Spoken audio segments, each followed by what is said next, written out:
আসসালামু আলাইকুম। সম্ভবত আপনাদের প্রোগ্রামটা দীর্ঘ হবে এবং সবাই টুকটাক বলবে, তো এই জন্য আমার কথা দীর্ঘ না হয়, আপনাদের ধৈর্যচ্যুতি না ঘটে, সংক্ষেপে কিছু বলবার চেষ্টা করা। আসলে সংক্ষেপ বলেও তো আর আমরা সবাই যত বড় বক্তৃতা দিই আগে তো বলি সংক্ষিপ্ত, তো মানে সত্যিকারই সংক্ষেপে যেন শেষ হয়, আমি আল্লাহর কাছে সাহায্য চাচ্ছি। তো প্রথম কথা হলো যে মানে যেটা সব থেকে রিসেন্ট এটা বলি, আমি এই যে এখান থেকে আসছিলাম আর একটা প্রোগ্রাম করে, তো পল্টন থেকে হেঁটে আসছি, তো একটা মজার ব্যাপার ঘটেছে। তো এর মধ্যে আমার সাথে সম্ভবত জামাতের অনেকজন যাচ্ছিলেন, তো দেখা হলো, শুভকামনা জানালেন, তো বললেন যে ভাই আপনারা যেভাবে কথা বলেন এটা জারি রাখবেন। তো ওখান থেকে 30 সেকেন্ড পরেই সম্ভবত বুঝতে পারলাম যে ওখানে বিএনপির একজন ছিলেন, উনি এসে বললেন যে ভাই একটা কথা, আপনারা তো হক কথা বলার চেষ্টা করেন, তো বিএনপির বিরুদ্ধে যেটা হচ্ছে এটাও কিন্তু আপনারা ঠিকঠাক মতো বললেন। আমি বলি না, আমরা তো সেটা বলবার চেষ্টা করি, বিএনপির যেটা অবদান সেটাও বলি, আবার যেটা সমস্যা সেটা তো বলবার চেষ্টা করি। এই জন্য আসলে আমরা কারোরই মেন না, এটা একটা বড় সমস্যা। মানে আমরা যেরকম করে নিঃসঙ্গ, তো এই নিঃসঙ্গর ভয় নাই আমাদের। কারণ হলো এটুকুন, অনেকে বলে না যে আমাদের জুড়েই অনেক কন্ট্রিবিউশন, বিশ্বাস করেন আমি নিজে কোনো সময় এককভাবে এরকম বলি না, কারণ ধরেন 1500-র বেশি ডকুমেন্টেড শহীদ, এই শহীদদের মধ্যে আমার নাম নাই। 22,000-এর মতো অধিক। গতকালকে ঢাকা বিশ্ববিদ্যালয়ে নামাজ পড়ে বেরোচ্ছি, তখন একটা হাফেজ টিআরটি ওয়ার্ল্ড ওর একটা ওর উপরে ডকুমেন্টারি করছে, দুটো চোখই নাই, ছেলেটার বয়স 22 বা 23 বছর, তো নাম শুনে জড়ায় ধরেছে। তো এই যে আপনাদের টুকটাক ভালোবাসা, আপনারা ভালোবাসেন, দেখলে এক কাপ চা খাওয়াতে চান, আমরা ভাবি যে এই যে সম্মানটুকুন এই যেই জুলাইয়ের জন্য, সেই জুলাইয়ে তো আমার একটা চোখ যায় নাই। একটা ছেলেকে ইন্টারভিউ করা হলো যে ওর দুটো চোখই নাই, তো ওকে জিজ্ঞেস করা হলো যে তুমি আসলে একটা চোখও, বলছে যে আমার অন্তত একটা চোখের আলো ফিরিয়ে দেওয়ার ব্যবস্থা করেন। আমি আন্দোলনের অনেকদিন আগেও আমার মারে ভালো করে দেখি নাই, আমি একটা আলো যদি একটু ফিরে পাই আমি আমার মারে দেখবো আর একবার।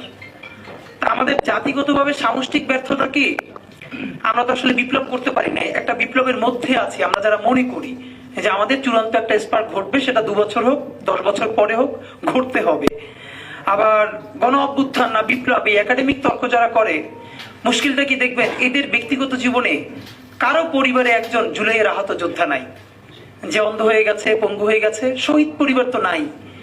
এখন আমাদের যেটা একটা বড় মুশকিল সেটা হলো এইখানে স্মৃতিচারণের চেয়েও গুরুত্বপূর্ণ হলো, আপনাদেরকে অনেক আগেও আমরা বারবার পুরো জাতিকে সতর্ক করবার চেষ্টা করেছি, আজকেও আবারও বলছি, সম্ভবত এই জুলাই থেকে আগামী 6 মাস হোক 1 বছর হোক, বাংলাদেশ প্রচন্ড ক্রাইসিসের মধ্য দিয়ে যাবে, প্রচন্ড।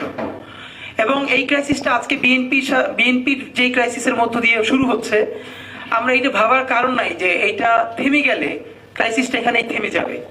এটা বিএনপির সাথে ঘটবে, এর কিছুদিন পরে বিএনপি যখন সাইজ হয়ে যাবে মোটামুটি, সেটা ইন্ডিয়ার মাধ্যমে হোক, এজেন্সির মাধ্যমে হোক, XYZ আরো অনেকের মাধ্যমে হোক, এরপর এটা জামাতের উপরে আসবে। তো বিএনপি যে কয়দিন পারলো তো পারলো, জামাত পারবে না 3 দিনও। এরপরে চূড়ান্ত খেলাটা হবে এনসিপির সাথে, এবং এনসিপি পারবেই না। তো ফ্যাক্ট হলো আমাদের দুটো লড়াই একসাথে করতে হবে। আমরা কোনো রাজনৈতিক দলকে এককভাবে এই দেশকে বর্গা দেই নাই। তো যে কথাটা বলবো করে যে বিএনপির যেই ভাইয়ের সাথে দেখা, উনি আমাকে বললেন যে আপনি ভাই একটা কথা ভালোই জানেন, তারেক রহমানের সাথে কিন্তু কাছে কিন্তু সবার হাজিরা দেওয়া লাগবে, এই কথাটা আমাকে বলতেছে, আমি কোট করে বলছি। এবং বুঝলাম উনি বিএনপির খুবই ডেডিকেটেড একজন কর্মী। তো জামাতের লোকদের সাথে দেখা হওয়ার একটু পরেই যখন বিএনপির একজনের সাথে দেখা হচ্ছে, তিনি বলছেন যারা আজকে বিএনপির বিরুদ্ধে বলছে তাদেরকে একটু ভাই মনে করাই দিয়েন তারেক রহমানের কাছে সবার কিন্তু হাজিরা দেওয়া লাগবে।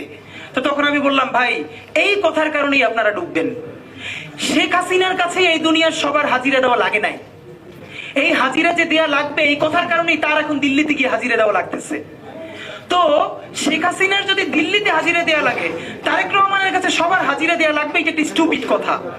বরং এই কথাটাই বলতে পারতে হবে তারেক রহমান যা করেন নাই সেই দায় তার উপরে চাপিয়ে দেওয়া যাবে না। তারেক রহমান যা ভালো করেছেন ভেরি গুড, সেটা আমাদেরকে বলতে পারতে হবে। প্যারালালি আমরা এই রাষ্ট্র কায়েম করতে চাই, তারেক রহমানও সমালোচনার ঊর্ধ্বে নন, এবং তিনি ভুল করলে তার সামনে বসেই সমালোচনা করে পারতে হবে। এবং সেজন্য আমার রাস্তায় ধরে কেউ বলবে না যে তারেক রহমানের কাছে কিন্তু আপনার যাওয়া লাগবে। তখন বললাম ভাই হাসিনার কাছেই তো সবার যাওয়া লাগে নাই, তারেক রহমান সাহেব তো আরো অনেক পরের কথা। তো এর মানে হলো আমাদের সামাজিক মনস্তত্ত্ব।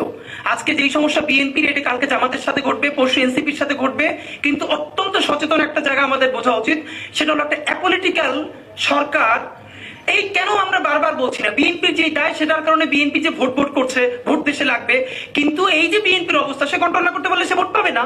এটা তো একটা জায়গা আছে বিএনপিকে ধরার, যদি দেশে ভোট হয়। কিন্তু এই সরকার কি করে? এই সরকার তো সেমন একটা প্যাটার্ন যে এই আমাদের বক্তব্যটা, এই ভয়াবহ হত্যাকাণ্ড সোশ্যাল মিডিয়া আসার পর গ্রেপ্তার করতে হলো, তার আগে 48 ঘন্টা পার হয়ে গেছে, সে কি করেছে? হ্যাঁ, এই প্রশ্নটা যদি বিএনপি রুমিন ফারহানা আপা করতে চায়, তার জন্য আমাদের উত্তর রেডি আছে। আমরা তখন তারা বলতে চাই, সে বলে কি করেছে, তখন আমরা বলি তারা যদি অ্যাকশন নিতে চায় আপনারা তো আবার থানা থেকে ছাড়াই আনেন, বিএনপির তো এই প্রমাণ আছে। কিন্তু সরকার কেন অ্যাকশন নিচ্ছে না? ওকে, সরকার যদি কোনোভাবে নাই পারে সে বলুক যে আমি দেশ চালাতে পারছি না। কিন্তু এই যে জনতার কাছে যে কোনো পলিটিক্যাল এন্টিটিকে ভীষণভাবে প্রশ্নবিদ্ধ করা, আজকে যেটা বিএনপির সাথে হচ্ছে, পরশু জামাতের সাথে হবে, তারপরে দিন এনসিপির সাথে হবে, এরপর পুরো একটা অ্যাপলিটিক্যাল রাষ্ট্র কায়েম হবে। এরপর এখানে আধা সুশীল, আধা এনজিও, ওয়েস্টের অনেকগুলো গ্রুপ মিলে এখানে একটা মানে সুশীল এবং খুবই পশ একটা 111 কায়েম হবে। এবং এই যে আলাপগুলো আমরা আজকে করতে পারছি, সেই আলাপটা আমরা করতে পারবো না। তো এই জন্য আমাদের যেটা ভীষণভাবে পলিটিক্যালি কারেক্ট থাকা দরকার, সেটা হলো বিএনপির সাথে আমাদের স্ট্যান্ড দুটো থাকা দরকার। একটা হলো বিএনপি যেহেতু দাবি করেছে সব থেকে বড় দল, সুতরাং সব থেকে বেশি গালিটা তাকে সহ্য করতে পারতে হবে। এই সহ্য করার হিম্মত ক্ষমতা যদি সে হারাই ফেলে, আওয়ামী লীগের পরিণতি বরণ করবে। কিন্তু এর মানে এই না যে আমরা আজকে খুবই বাজে একটা কাজ হয়েছে, আমি জানি না এটা কারা করেছে, না বুঝি করেছে, এটা আমাদের জুনিয়রদেরকে বুঝাতে হবে। দেখলাম যে মিডফোর্ডের দিকে মনে হয় আমাদের আইডিয়াল কলেজের কিছু ছোট ভাইয়েরা গিয়ে সেখানে শহীদ জিয়ার ছবি অবমাননা করেছে। খুবই বাজে কাজ, এই অর্থে বাজে কাজ। এর জন্য আপনার আমার বিএনপি রিজেন্ট করলে কোনো লাভ নাই। বাংলাদেশ শহীদ জিয়া বিএনপির একক অ্যাসেট না। ইভেন আমরা তো বেগম খালেদা জিয়াকেও বিএনপির একক অ্যাসেট বলি না। শহীদ জিয়া বাংলাদেশপন্থী রাজনীতির যে আইকনের জায়গা, সেটাকে যদি আপনি ধ্বংস হতে দেন, তাহলে বাংলাদেশপন্থী রাজনীতিতে দাঁড়াবে কিসের উপর? প্রত্যেকটা দেশে পলিটিক্সের জন্য, নেশন বিল্ডিং এ, স্টেট বিল্ডিং এ তার কিছু ক্যারেক্টার দরকার, কিছু আইকন দরকার, কিছু হিরোজ দরকার। তো আমাদের হিরো কারা হবে? শহীদ জিয়ার মতো সৎ একটা ক্যারেক্টার গত 100-200 বছরে কি বাংলাদেশে এসছে, যেটাকে আমরা জাতীয় সম্পদে রাখবো না? হ্যাঁ, বিএনপির আমরা বলবো যে এই নাম সেল করে চাঁদাবাজি চলবে না, পাথর মেরে হত্যা চলবে না। এক সেকেন্ড, এবং অনেকে আমাকে বলেছে জুলাইয়ের স্পিরিট নাই। সেদিনকে একটা ইন্টারভিউতে আমাকে জিজ্ঞেস করলো এখন তো প্রাইভেট ইউনিভার্সিটি নামে না। তো ওই দিন যে কথাটা বলেছি, আজকে আমি ভীষণ নিজের প্রতি মানে আল্লাহর প্রতি কৃতজ্ঞ যে আমি এই কথাটা আমার মনে হচ্ছে। আমি বলেছি দেখেন, আবার যেদিন এরকম কোনো বাজে কাজ হবে, কোনো কারো লিডারশিপের অপেক্ষা না করে প্রাইভেট ইউনিভার্সিটি প্রত্যেকটা নেমে আসবে। And it was happen. দেখেন আপনি, এই যে যখনই বাজে ভিডিওটা আমাদের সামনে আসলো, নামও নিচ্ছি না, ব্রাক, নরসাদ থেকে শুরু করে প্রত্যেকটা বিশ্ববিদ্যালয় নিজেরা নেমেছে, তুমুল মিছিল করেছে। তা আমাদের এখন যেটা সব থেকে জরুরি কাজ, এইরকম পলিটিক্যাল ক্রাইসিস প্রতিদিন লেগে থাকবে। আজকে বিএনপি, কালকে জামাত, এনসিপি, এই সেই চলতে থাকবে, কিন্তু আমাদের ফোকাস হারানো চলবে না। দা ফোকাস ইজ জুলাইয়ের ঘোষণাপত্র এবং সেকেন্ড ফেজ জুলাইয়ের সনদ। আপনাদেরকে একটা কথা মনে রাখতে হবে, আমাদের এখন অনেকগুলো শত্রুর সাথে ফাইট করতে হবে।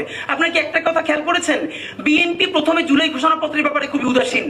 পুরো দেশ যখন ঘোষণাপত্রের পক্ষে দাঁড়াচ্ছে, জুলাই একটু একটু একটু একটু বিএনপি করে সেখান থেকে সরে এসে সে জুলাইয়ের পক্ষে দাঁড়াচ্ছে। যে বিএনপি প্রথম বলেছে এটা কোনো লিটারেচার, এটাকে সংবিধানে নেওয়ার কোনো মানে নাই, খুবই বাজেভাবে বলেছে, সেই বিএনপি এখন বলছে এটা সংবিধানের তফসিলে যুক্ত করা যায়। এর মানে আমাদের যখন ইমপ্রুভমেন্ট ঘটছে বিএনপির সাথে, যেই বিএনপি এখন তফসিলে রাজি হচ্ছে, সেই বিএনপিকে আমরা এটাকে সংবিধানের প্রস্তাবনায় রাজি করাতে পারবো। এবং যখনই বিএনপি এই জুলাইয়ের পক্ষে রাজনীতিতে একটু একটু অ্যাক্টিভ হচ্ছে, জনতার পক্ষে দাঁড়াচ্ছে, খুবই কমন ব্যাপার, ইন্ডিয়ান হেজিমনি তার বিরুদ্ধে দাঁড়াচ্ছে, এখানে ইন্ডিয়ান এস্টাবলিশমেন্ট তো সব আছে তার সাথে। সুতরাং এই পলিটিক্যাল ক্যাওয়াস তৈরি করতে গিয়ে এর মানে আমরা বিএনপিকে কোনো ব্ল্যাঙ্ক চেক দিব না, জামাতকেও না, এনসিপিকেও না, প্রত্যেককে আমরা ধরবো। কিন্তু ফ্যাক্ট ইজ আমরা যেমনি পারি, যেভাবে পারি, এই জুলাইয়ের মধ্যে জুলাইয়ের ঘোষণাপত্র আমাদেরকে আদায় করে নিতেই হবে। জুলাইয়ের ঘোষণাপত্র যদি আমরা আদায় না করতে পারি, আপনারা মনে রাখবেন আমরা ফেল করেছি। 1 বছর পরে আমরা কি নিয়ে গল্প করছি? এখন কতজন কি টাকা ফেরত দেওয়া হচ্ছে হজ করে আসার পরে, এগুলো ভালো কাজ। এই সরকার অনেকগুলো ভালো কাজ করেছে, 13 নম্বর 14 নম্বর গুরুত্বপূর্ণ কাজ। সব থেকে গুরুত্বপূর্ণ কাজ জুলাইয়ের ঘোষণাপত্র। নাম্বার 2, সেই ঘোষণাপত্রের নিরিখে, গণ অভ্যুত্থানের নিরিখে নতুন বাংলাদেশ যে বলছেন, সেটা কিভাবে চলবে? এই যে পার্লামেন্টের উচ্চকক্ষ, নিম্নকক্ষ থেকে শুরু করে যত আমূল সংস্কার, সেইটার নিরিখে জুলাই সনদ। এইটা যদি শুরু হয়ে যায়, আমি আপনাদেরকে লিখে দেই, বিএনপি চাইলেও পুরনো রাজনীতি থেকে বের হয়ে আসতে পারবে না, তার দল ভেঙে যাবে, পারবে না। ইভেন এনসিপি আজকে যে কারণে বলছে, এনসিপি এখন পর্যন্ত পলিটিক্সটা ফুল ফেজ শুরুই করে নাই, এই জন্য সে বলতে পারছে। কিন্তু এটা তো সত্য কথা, আওয়ামী লীগের পুনর্বাসন ছাড়া এনসিপির পলিটিক্স দাঁড়াবে না। তো আমাদের স্ট্যান্ড কি? আমরা বলেছি বাংলাদেশে যত আওয়ামী লীগ আছে, এর মধ্যে যারা গণহত্যা করেছে এদেরকেও বিচার করে ফেলেন, যাদের ক্রিমিনাল অফেন্স আছে, গুম করেছে, খুন করেছে, ছায়ানগর করেছে, দর্শন করেছে, এটা কত হবে? 1%, 2%, ম্যাক্সিমাম 5%। বাকি 15% ভোটার বা আওয়ামী লীগকে আপনি কি করবেন? আমরা তাদের সাথে তাদের মতো করে খেলতে হবে। আমি তো বলি বিএনপি, জামাত, এনসিপি ভাগাভাগি করে সব আওয়ামী লীগ নিয়ে যান। এর মানে আজ থেকে 20-30 বছর পরে যখন আওয়ামী লীগ আসবে, কেউ একটা আওয়ামী লীগ আর খুঁজে পাওয়া যাবে না। আপনি তাদেরকে ভাগ করে ফেলতে হবে। আপনি ভাগ না করলে আপনি কি করবেন? দেখেন, জামাত ইসলাম তো আওয়ামী লীগের মতো এত ভোটার নাই, সেই জামাতকেই তো আওয়ামী লীগ পারে নাই। যা করেছে তাদের সকল বড় প্রথম সারির নেতাকে হত্যা করে ফেলেছে, এরপর তো সেই জামাত নাই হয়ে যায় না। সুতরাং আওয়ামী লীগকে আমাদের কি করতে হবে? আগে তাদের বিচার করে ফেলতে হবে। বিচারের পর যাদের হাতে কোনো দোষ নাই, আপনি ট্রুথ অ্যান্ড রিকনসিলিয়েশন কমিশন করেন, তওবা কমিশন করেন, তারা মাপ চাক। এরপরে বিএনপি নিক, এনসিপি নিক, জামাত নিক, সবাই ভাগাভাগি করে নিয়ে যান। কিন্তু এই তওবা কমিশনের আগে না। এবং রুমিন আপা কি বলেছেন? রুমিন আপা বলেছেন যে বিদেশে ট্রুথ অ্যান্ড রিকনসিলিয়েশন কমিশন হয়েছে, কিন্তু এর মধ্যে একটা কথা উনি বলেন নাই, পৃথিবীর কোন দেশে সব জায়গায় মেসকিলিং বলি, মার্ডার বলি, গণহত্যা বলি, জাস্টিস হওয়ার আগে কোথাও রিকনসিলিয়েশন হয় নাই। রিকনসিলিয়েশনের পূর্ব শর্ত জাস্টিস, আপনাকে বিচার করে ফেলতে হবে। সুতরাং এখন আমাদের পুনাব বলি, অবশ্যই আমরা পুনাবকে আজকে বিশেষ করে ধন্যবাদ জানাচ্ছি যে এই আন্দোলনের বাঁশের কেল্লা প্রাইভেট বিশ্ববিদ্যালয়। যখন সবকিছু নাই হয়েছে, ভেঙে পড়েছে, তখন প্রাইভেট বিশ্ববিদ্যালয় দাঁড়িয়েছে এবং বাঁশের কেল্লার মতো লড়াই করেছে। সেটারই একটা গুরুত্বপূর্ণ অংশ পুনাব। আমরা আপনাদেরকে বলবো, প্লিজ আপনারা সবাই একত্রিত হন, কারো লিডের দরকার নেই। আমরা প্রত্যেকে বাংলাদেশের জনগণ এবং দেশের মালিক। আমাদের একমাত্র কাজ, বিশ্বাস করেন, আমরা সবাই মিলে যদি এই জুলাইয়ের মধ্যে জুলাই ঘোষণাপত্র আদায় করতে না পারি, আপনিও থাকবেন না, আমরাও থাকবো না। এবং এই পলিটিক্যাল ক্রাইসিসের মধ্য দিয়ে শুধু একটা কাজই করা হবে, আওয়ামী লীগকে ফেরত আনার ব্যবস্থা করা হবে। ঠিক তার আগে যদি আমরা সংবিধানে অথবা যেভাবে পারি জুলাই ঘোষণাপত্র, জুলাই সনদ দাঁড় করাতে পারি, তাহলে নতুন বাংলাদেশ যেটা বলি, এটার প্রথম ফেজ শুরু হবে। বিএনপি ওই সংবিধানের কারণেই নতুন পলিটিক্স করতে বাধ্য হবে, জামাত নতুন পলিটিক্স করতে বাধ্য হবে। এবং আমি যে এত ভালো কথা বলি, আমি চাইলেও চাঁদাবাজি করতে পারবো না, কারণ ওই মেকানিজমটাই থাকবে না। সুতরাং আমরা মনে হয় এখন যত কথা বলি, এই আলাপের মধ্যে কিভাবে আমরা জুলাই ঘোষণাপত্রের জন্য রাষ্ট্রকে ফোর্স করতে পারি, এই আলাপটা সবার আগে সামনে আনা দরকার। পুরো বাংলাদেশকে একত্রিত হওয়ার জন্য অনুরোধ জানাচ্ছি এবং সবাইকে বলছি যে আগামীকালকে যে স্লোগান শুরু হবে, তুমি কে আমি কে, রাজাকার রাজাকার, কে বলেছে স্বৈরাচার স্বৈরাচার, এই ধাক্কায় আমরা মসনদ পর্যন্ত যেন পৌঁছে জুলাই ঘোষণাপত্র নিয়ে 36শে জুলাই উদযাপন করতে পারি। বাংলাদেশ জিন্দাবাদ, ইনকিলাব জিন্দাবাদ।